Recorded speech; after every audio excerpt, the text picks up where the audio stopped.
Hello, I am former Fundy. Welcome to the channel if you're new. If you're a return viewer, thank you so much. I really appreciate you. And if you aren't subscribed, please consider doing so. Today I am going to be talking about heavy topics. Once again, I will have a disclaimer up on the screen now.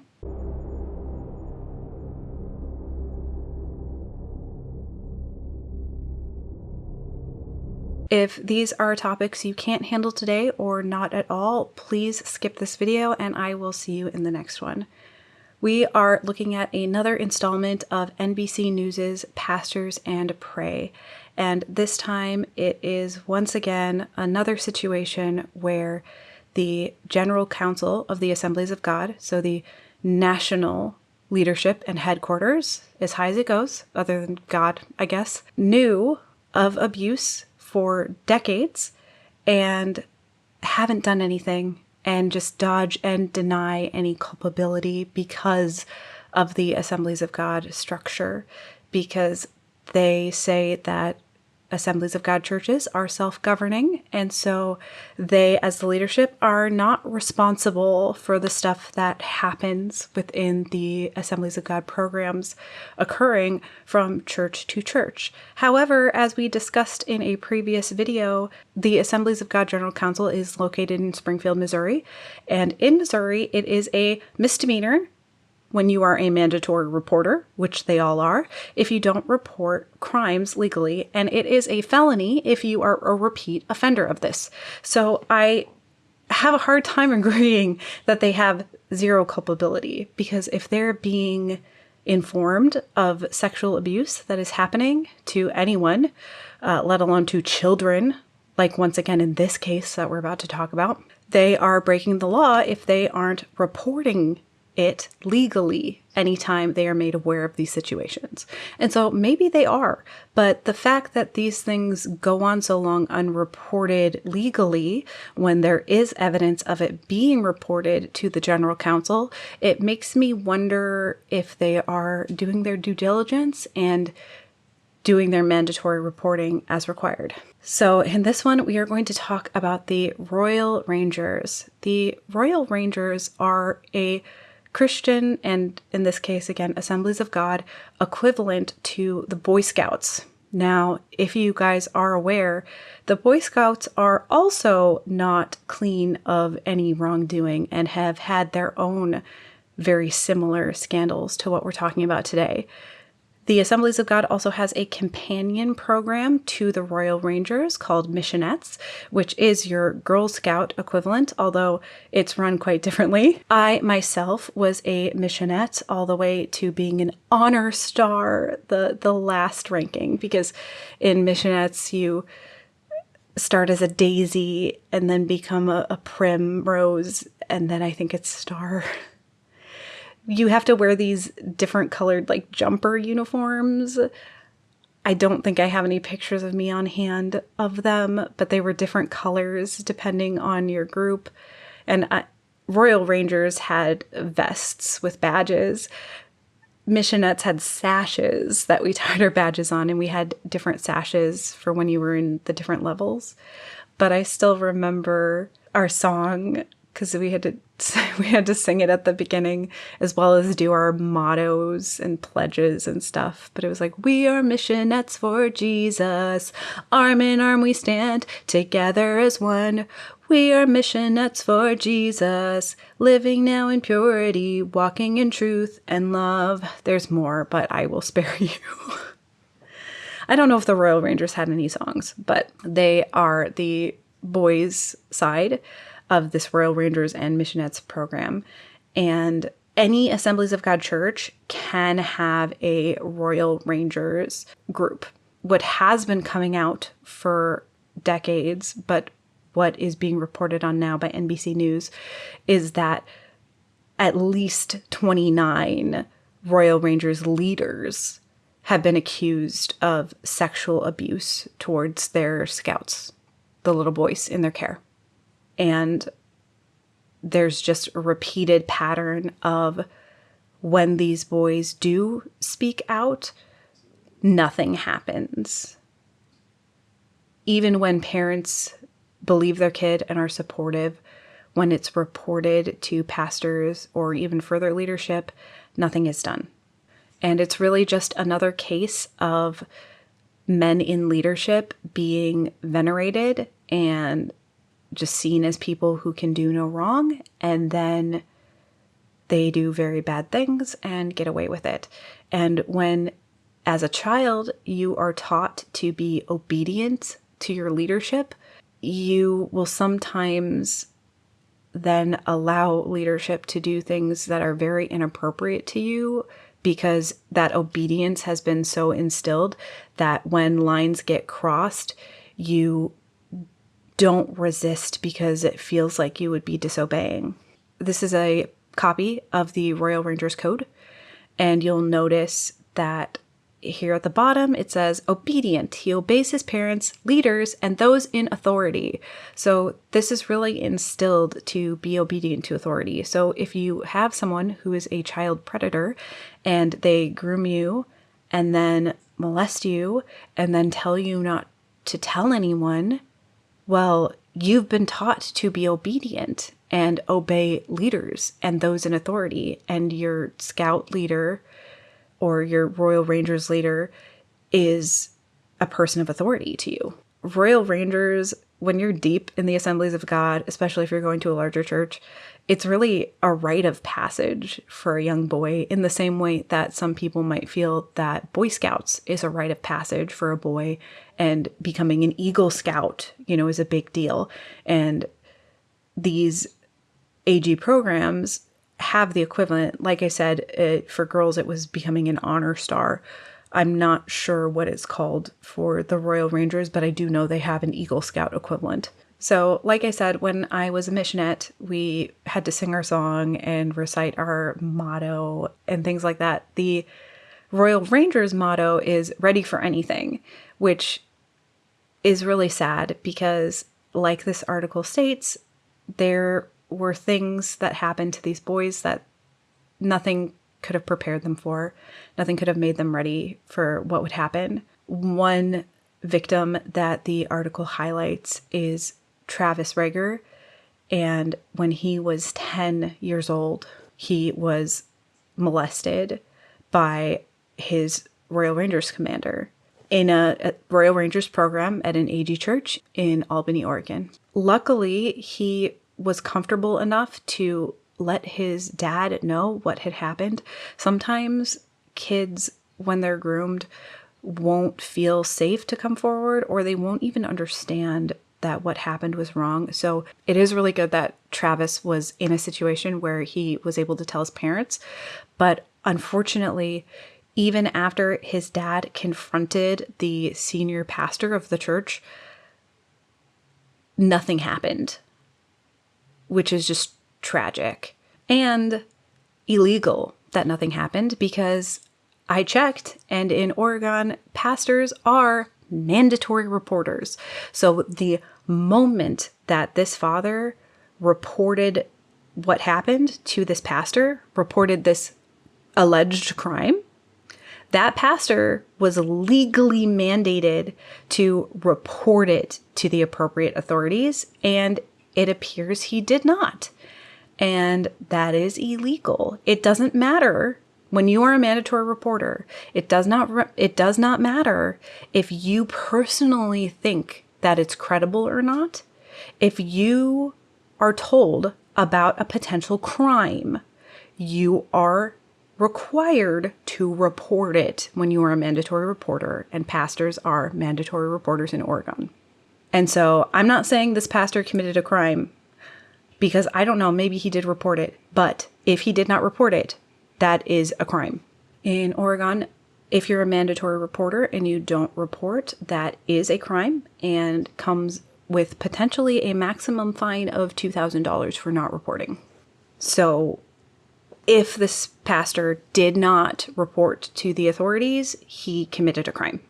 What's even worse, at this point, when Travis's dad confronted the pastor, that particular Royal Rangers leader had already been convicted of abusing 2 other children.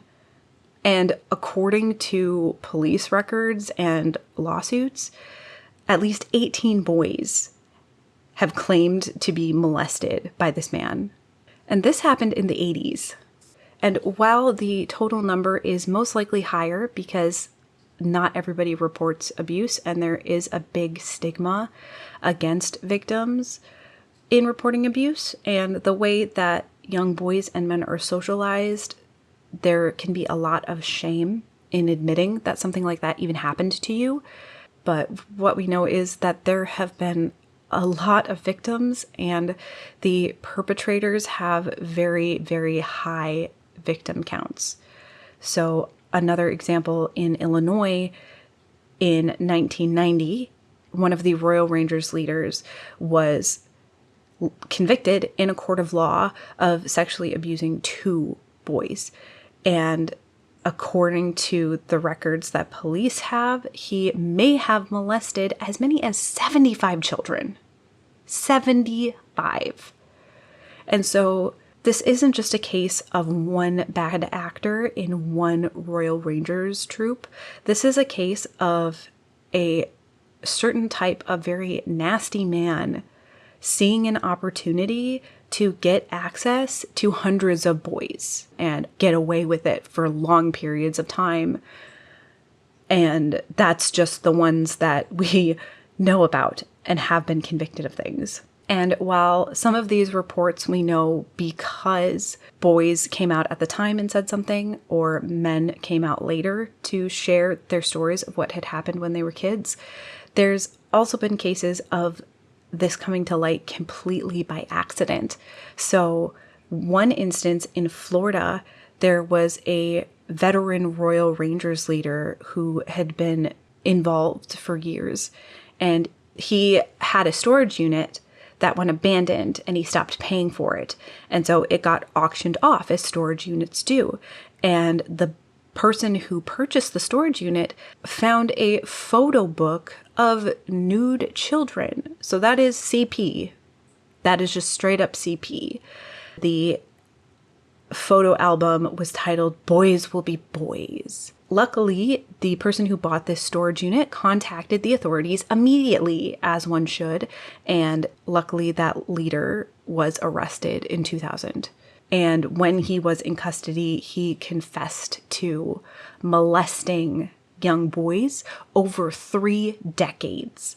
3 decades. A predator was on the loose with easy access to children and young boys.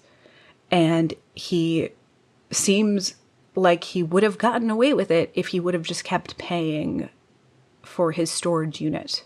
And what comes as a shock to me is that from my experience in the Assemblies of God, all of the AG churches that my parents were ever a part of when my dad was still a pastor, and that I was a part of when I was a pastor, or even before I was a pastor and I worked in children's ministry, background checks were required in all of those. And I thought that was standard across the board.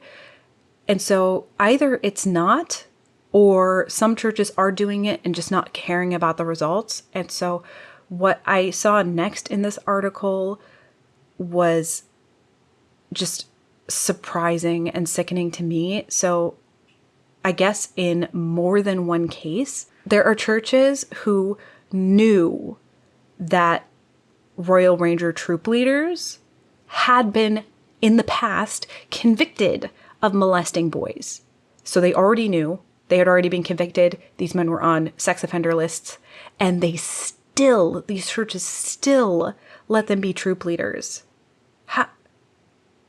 What thought process do you have to go through to justify that? Because either as a pastor, like allowing this leader to have this position, either way you're complicit, but either you're supportive of molesting young boys, or you believe the story of the sex offender about how he wasn't really guilty.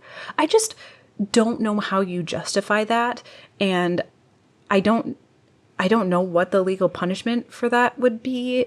I'm sure it would vary state to state. This article doesn't specify what states these instances occurred in, but I am just completely sickened by the fact that there are pastors who appointed Royal Ranger troop leaders who they knew had past convictions of child molestation. Like, how? Why?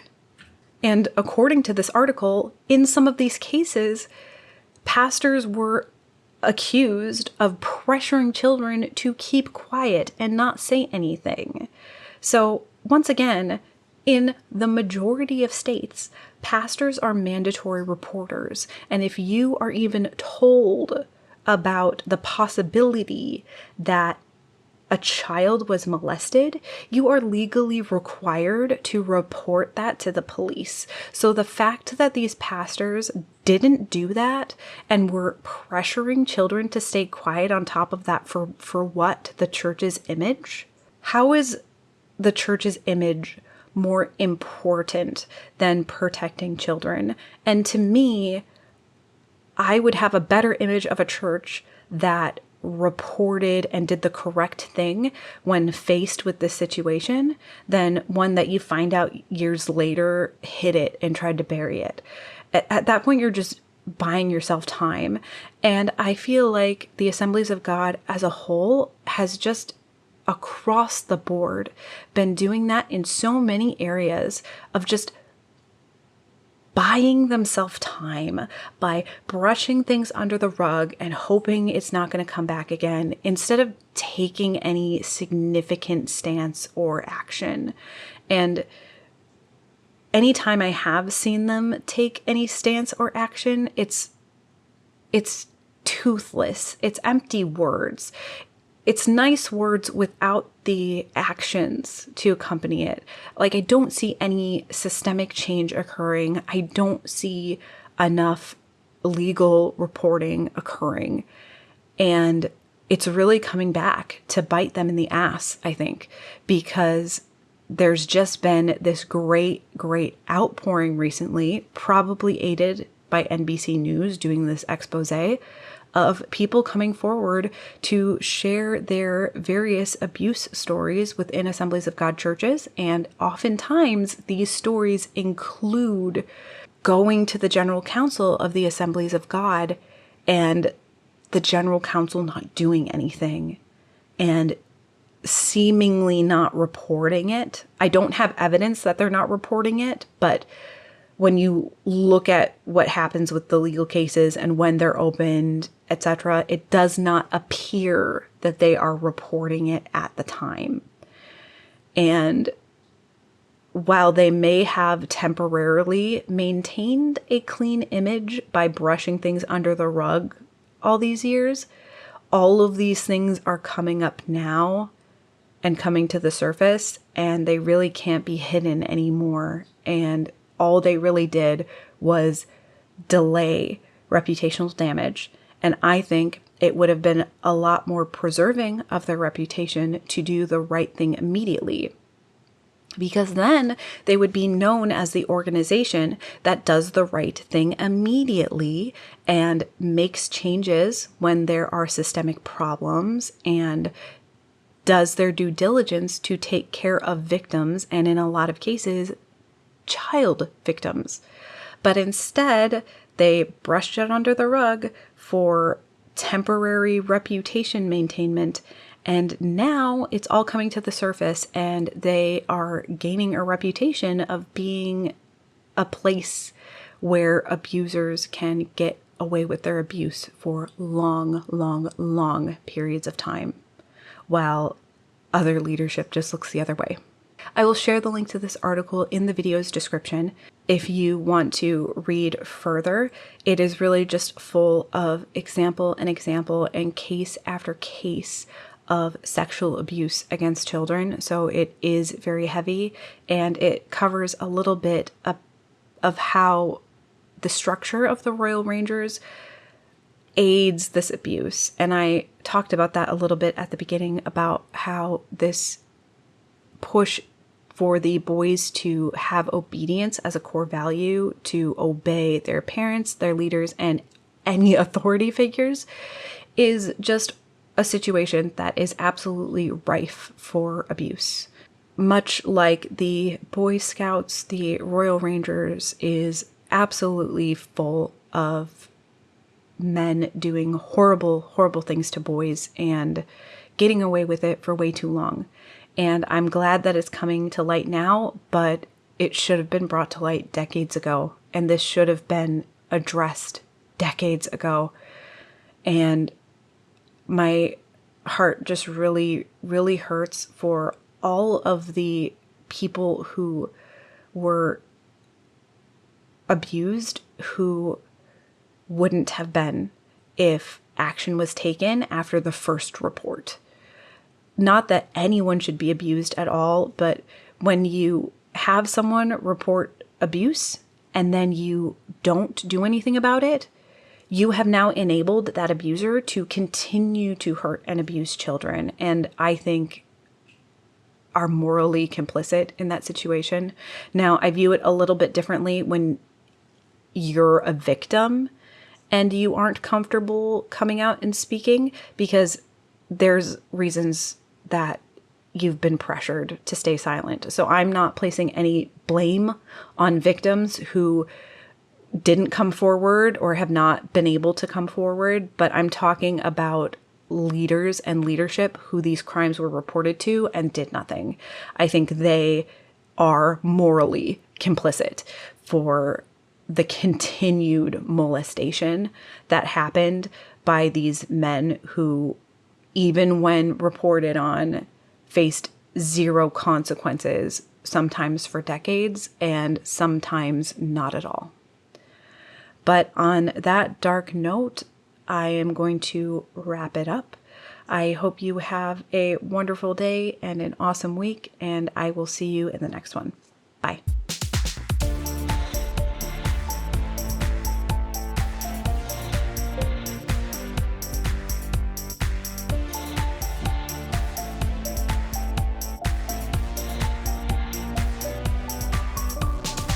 The Pledge to the American Flag.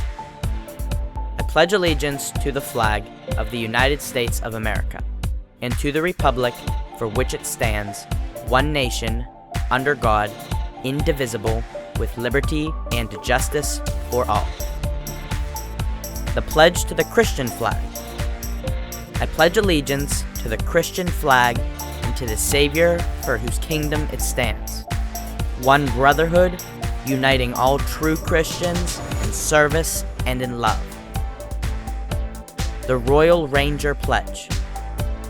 With God's help, I will do my best to serve God, my church, and my fellow men, to live by the Ranger Code, to make the Golden Rule my daily rule. The 4 gold points. Physical, spiritual, mental, social. The 4 red points. Salvation, baptism, healing, rapture. The 8 blue points, known also as the Ranger Code. A Royal Ranger is alert. He is mentally, physically, and spiritually alert. Clean. He is clean in body, mind, and speech. Honest. He does not lie, cheat, or steal. Courageous. He is brave in spite of danger, criticism, or threats. Loyal. He is faithful to his church, family, outpost, and friends. Courteous. He is polite, kind, and thoughtful. Obedient. He obeys his parents, leaders, and those in authority. Spiritual. He prays, reads the Bible, and witnesses. The motto. Ready. Ready for anything. Ready to work, play, serve, worship, live, and obey God's word. The Golden Rule. In everything, do to others what you would have them do to you. Matthew 7:12.